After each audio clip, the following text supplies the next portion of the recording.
कराची की मातहत अदालत में सानिया गुल प्लाजा केस की समाअत में अहम पेशरफ्त हुई है। केस के 4 ऐनी शाहिदीन ने अपना बयान कलमबंद करा दिया।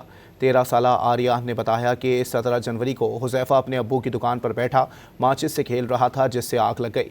दूसरे गवाह तलहा ने बताया कि वो अपनी दुकान पर बातें कर रहे थे कि अचानक फ्लावर की दुकान में आग लग गई।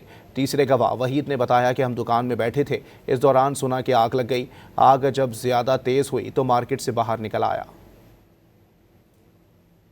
कराची की मातहत अदालत में सानिया गुल प्लाजा केस की समाअत में अहम पेशरफ्त हुई है। केस के 4 ऐनी शाहिदीन ने अपना बयान कलमबंद करा दिया।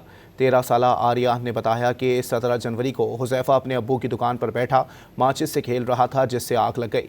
दूसरे गवाह तलहा ने बताया कि वो अपनी दुकान पर बातें कर रहे थे कि अचानक फ्लावर की दुकान में आग लग गई।